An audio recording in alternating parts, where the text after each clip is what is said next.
Hello, my name is Gillie Johnson, and I'm the museum educator at Wethersfield Historical Society.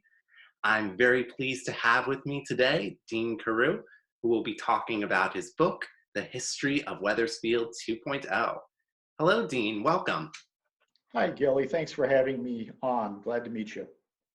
So, tell us about your book. And for those who haven't read it yet, what's the connection between Wethersfield, Illinois, and Wethersfield, Connecticut? Sure. Well, first of all, I want to say I'm from Kewanee, Illinois, which is a little community just a hair north of Wethersfield, Illinois. Kewanee annexed Wethersfield back in the 1920s. So I lived in Kewanee for about 12 years before moving away and never came back until after I retired 4 years ago. I kind of fell into the genealogy rabbit hole, and through that process started learning about Kewanee history, which in turn led me to learn about Wethersfield history. And so that's kind of the genesis of my desire. And then the whole purpose of the book for me was to try to figure out why Wethersfield wasn't the major community, why Kewanee became the major community. The connection between Wethersfield, Connecticut and Wethersfield, Illinois is very, very direct. Back in the 1830s, a Reverend Caleb Jewett-Tenney of your First Congregational Church actually was the moving force behind starting a colony in Illinois. It was a combination of manifest destiny, anti-Catholicism, and there was a profit motive involved as well. So he organized a bunch of people from Wethersfield, as well as other New England area villages and towns, and ultimately organized an association for developing a colony in Illinois, which turned out to be Wethersfield, Illinois. So, why did people from eastern towns like Wethersfield, Connecticut decide to move to Wethersfield, Illinois? Well, there were pushing and pulling factors involved. Some of the pushing factors were the tradition of land being passed to the oldest son as New England became increasingly populated and the land ownings were divided up smaller and smaller. Second and later born kids had a hard time. They couldn't even buy a farm, or it would be very expensive. In the 1820s and 30s, there was also an economic downturn, particularly for your area. There was a red onion blight. There was a decrease in the slave trade, and it just kind of spelled an economic malaise. So people were looking to move away from home, and the West was an appealing area. There were lots of gazetteers that were being written about the opportunities and the like. So there, you had the pushing factors. The pulling factors were those gazetteers that were out talking about everything. You also had the sense of adventure that young people experienced. You had the anti-Catholicism kind of worked as a pulling factor to, people were fearful that the French Catholics were moving up the Mississippi River Valley and going to populate that area. So young men were going out and doing their thing to try to avoid that from happening. And there was a sense of financial gain and adventure as well. That was a period of time when land was beginning to be divided up, platted up, and sold and resold. And so there was a profit motive as well in trying to start communities and then trying to gain from that as well. Of course, one of those people who went west was Henry Little, whose picture you have here. Yeah, Henry is an interesting man. He wasn't my initial choice for a main character in the book, but as I learned more about Henry and his family, he just jumped out as a very, very important person. He was born in New Hampshire. His family dates back to England. His dad was born right at the cusp of the American Revolution. And they became a fairly, well, I wouldn't say an important family, but a known family in the New Hampshire area where they resided. And so as I learned more about him, making him a main character just seemed very, very natural. And as I wrote, I learned more, and it really paid off. And by the way, what you're seeing in the background there is the actual little homestead in Wethersfield, Illinois. Now it was restored in 2018, but that's actually the location and a lot of the original cabin that they lived in. But that's why I chose Henry Little as my main character. And is that why you also chose to write the book from the perspective of one of his friends? Well, it was actually, the motivation on that initially was that at first I was just going to write a straight history, and then I thought that sounded boring, so I wanted to tell a story. But the problem is that when you're researching something as obscure as a little tiny village in Illinois, there's not a lot of material, or there's certainly gaps in the material. And if I used a main character like Henry Little, how would I explain those gaps in the story? But if I could use a friend of Henry Little's, I could just simply use the conceit of, oh, gee, I hadn't talked to Henry in 5 years, but then we caught up and here's what happened next. And so I was able to cover those research gaps. Turned out that the narrator, although I don't identify him, it's based on a real character, a real friend of Henry's. And so I could pepper a little background of his around the character as I told the story. One of the things you talk about in your book is the travel and how different travel was back then from travel today. So could you talk to us a little bit about what it was like traveling to Wethersfield, Illinois in the 1830s? You know, we can go across from, Boston to California in 4.5 hours. Back in the day, they were limited to, the primary means of transportation was by water. Wagon, carriages, and some horseback and on foot. And what you see up on the screen right now is an 1830s map of the US that's showing the path of the Little family from Hollis, New Hampshire, eventually to Wethersfield. And when they started out in Hollis, they went by carriage to Nashua, Nashua to Lowell, Massachusetts by steamboat, Lowell to Pennsylvania by train. I've actually got to read this because there's so many means. Train to Providence. They used Commodore Vanderbilt's boat, the Lexington, which sailed around Long Island to New York, and then they went by carriage to Camden, by rail to Philadelphia, Philadelphia to Columbia by rail, then by canal to Pittsburgh, and then from Pittsburgh to Louisville, one steamboat, Louisville to St. Louis, another steamboat, a third steamboat to Alton, a fourth steamboat up the Illinois River to Peoria. That trip took about 5 weeks, 4 to 5 weeks. They stayed from Peoria, they traveled by wagon to a little place called French Grove, about 40 miles away and 40 miles south of Wethersfield, Illinois. And that's where they wintered. And then in the spring, they used wagon and by foot to travel 3 days over 40 miles to Wethersfield, to where Wethersfield, Illinois was going to be laid out. That was quite the trek. I heard you mention trains, steamboats, canals, carriages, all these different modes of transportation. Yeah, I mean, it was amazing. I just trying to connect it. I mean, I doubt seriously that they had a travel agent. Yeah. Doing this on their own, they probably wrote in advance and got some information, but I imagine there was just a lot of on the fly trying to figure out the next connection to make. Yeah.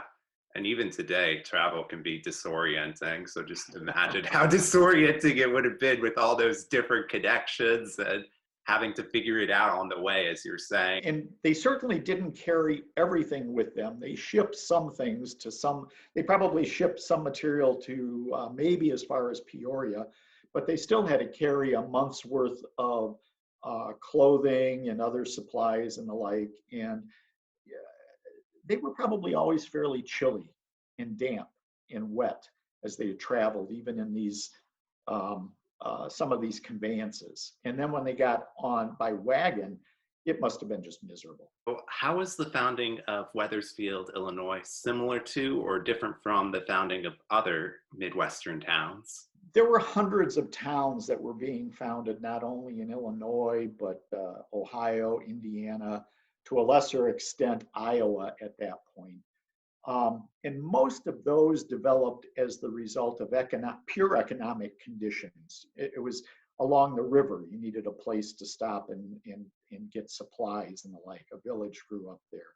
Or later along trails at appropriate places or junctions, there would be villages that would grow up. The Wethersfield community was a little bit different. There were 4 or 5 others in Illinois similar to it, in that it was a whole group of people that banded together to found a colony, and they had a common purpose. They wanted to, I think in the words of one of the reverend, we want to promote the cause of education and piety in the state of Illinois. And so they had a purpose in mind.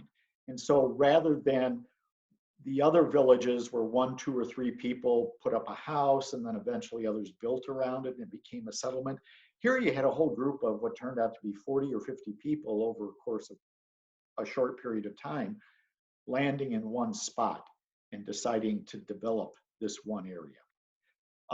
It developed differently than the other villages, however, because it didn't have that economic motivation behind it, that they needed the stores, the supplies, and the like.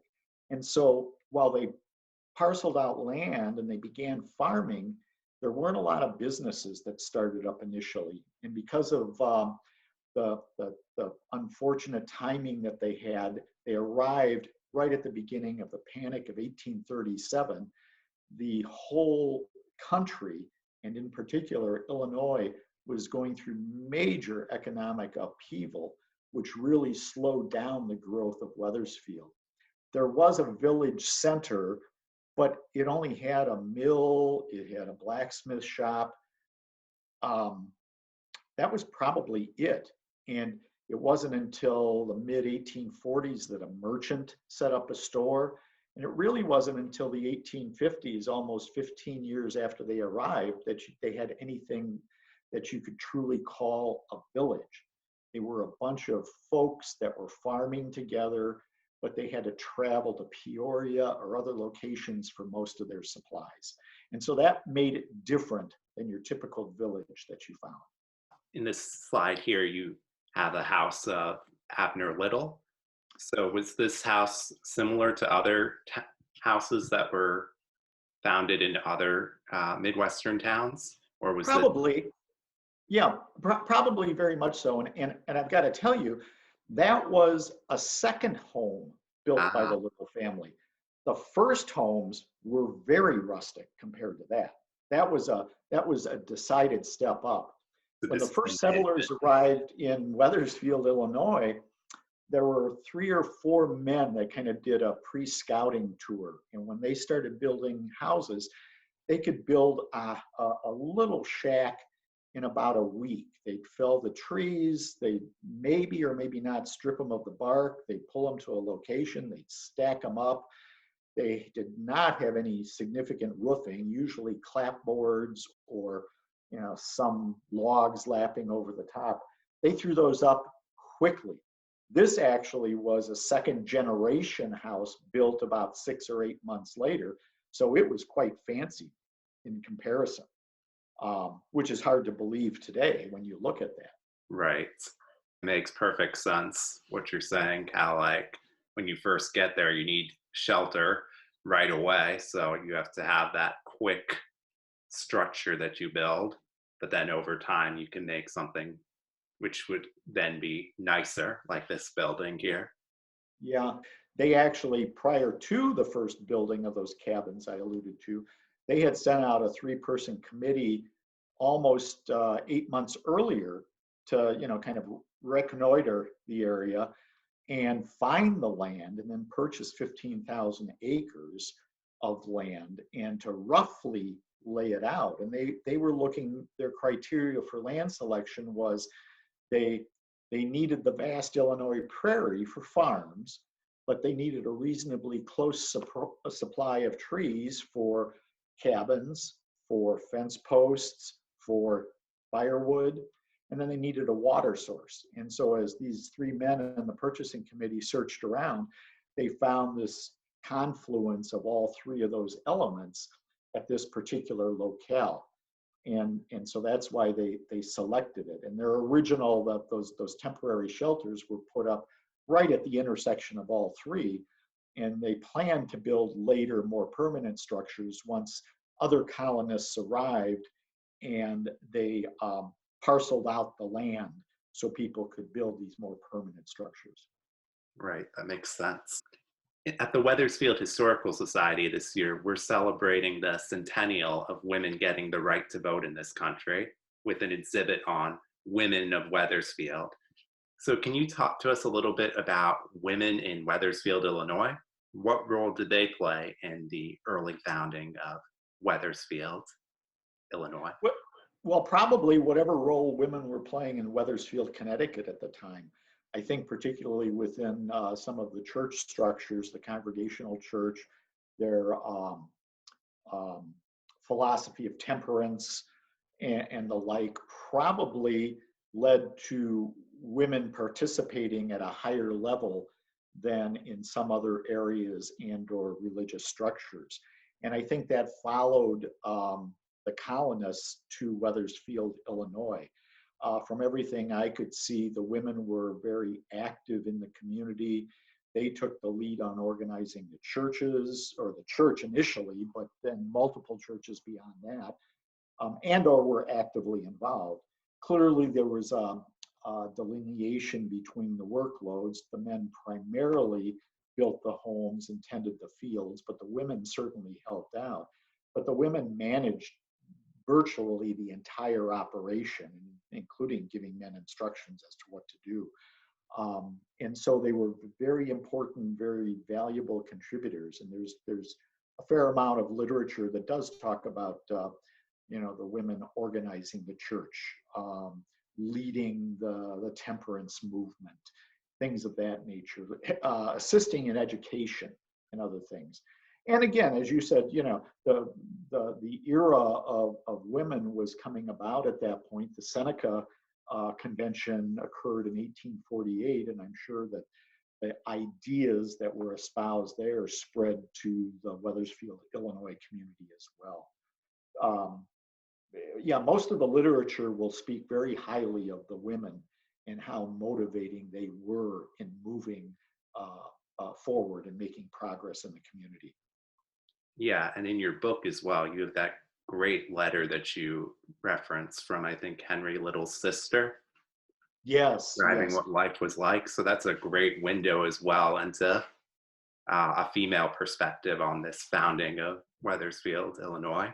Yes, and actually there's two other women's letters that I include there too. There's, I think it was Mrs. Blish, I believe, was writing a letter back to her relatives, and she gives a lot of insight into the community and the woman's role there. And then there was kind of a funny story about in 1848, after gold was discovered in California, Wethersfield, Illinois was not immune to gold fever. Right. And this one woman wrote to her relatives, her brother-in-law actually in Kentucky, beseeching him to talk her husband out of going in search of gold. And it was really it's kind of a funny letter, but you can imagine how serious the wife was about not wanting to upset their happy home. Mm-hmm. Yeah, and she was probably right, considering how tragic the fate was for some of those gold prospectors. Mm-hmm. So can you tell us a bit about some of the indigenous people who lived around Wethersfield, Illinois? Yeah, the 1832 Black Hawk War between the Sauk and Fox tribes against the U.S. government. The tribes thought that they shouldn't be forced to cross over the Mississippi to Iowa and Missouri. The government thought they had a treaty.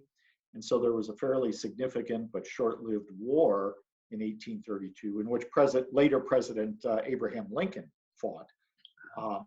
And as a result, By the time the Wethersfield, Illinois settlers arrived, um, there were still a few small units of Native Americans, probably a couple of families banded together.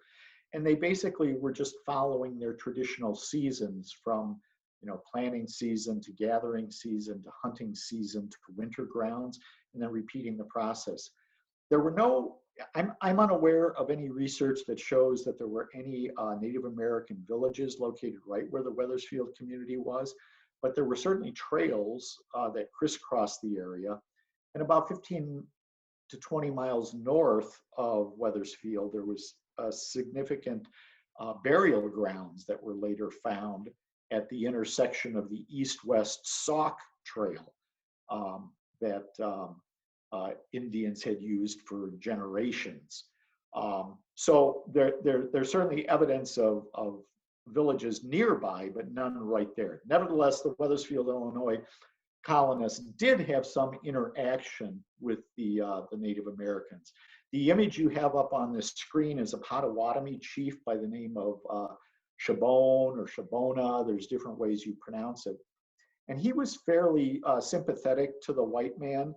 And in fact, he's known for a Paul Revere-esque ride during the Black Hawk War, warning the white settlers of an impending set of Indian raids that were going to occur. And so he's relatively revered in the area. He has some areas of land, a grove of trees named after him, and he's remembered fondly. When you were conducting your research, what resources did you find most helpful in writing your book? Well, first and foremost, the Kewaunee Historical Society, my hometown's historical society. And its then president, Larry Locke, he's now retired from the presidency, but he's co-curator of their museum, and they actually just moved into a new museum building. They have just wonderful resource materials that I could rely on. Also, Dave Clark is a retired local Kewaunee Star-Courier reporter. He was the managing editor at one time. He actually grew up in the Wethersfield area, and he was just an extraordinary resource and a sounding board for a lot of things. In addition to that, well, your society helped quite a bit. I requested information, and in addition, I did read materials, some of the historical materials you had on there for background information on Wethersfield, Connecticut, its founding, its connection back to Wethersfield in England, and so that was very helpful. Lots of, the Kewaunee Public Library has digitized its archives going back to 1857, so I could find a lot of firsthand accounts there. There were other research libraries that I found materials at, most notably the Newberry Library in Chicago. I traveled there and spent 2 days looking at their collection, which was very important because one of my goals was to try to understand how Kewaunee came about, why the railroad bypassed Wethersfield, and they house the Central Military Track Railroad Board of Directors minutes. And CMTR was the railroad that bypassed Wethersfield. So I could really go in and read the minutes and really understand the decision-making process that was going on. And while this is a little bit aside to your question, I don't want to miss this, and that's, it was pure economics, like almost everything else that was determined back in that era or even today. Wethersfield was in a little bit of a depression with rolling, undulating hills, streams running through, and just to the north of Wethersfield was a really nice high level plain. And the surveyor looked at the two and said, I'm going on the route on the high plain because it's going to be cheap. The people building this railroad are not made of money. They need to save every penny they can, and that's why I'm going there. So the stories about Wethersfield didn't want a railroad, or there was a fight amongst the Wethersfield people that they didn't pay enough. None of that's really the reason. There might be some, small that might have weighed in some way, shape, or form, but it was straight economics. So going back to your question, other sources, there were previous authors that wrote on this topic too, whose books are now 100 years old, but they had valuable information. That was one of the motivations for writing the book, was to look at these disparate sources of information and try to make sense of them and pull it all together along with the new research that I had. And so and I think I achieved that. I'm happy that I could take all of these other sources, blend it together with new information, and tell a story that I think will stand the test of time historically.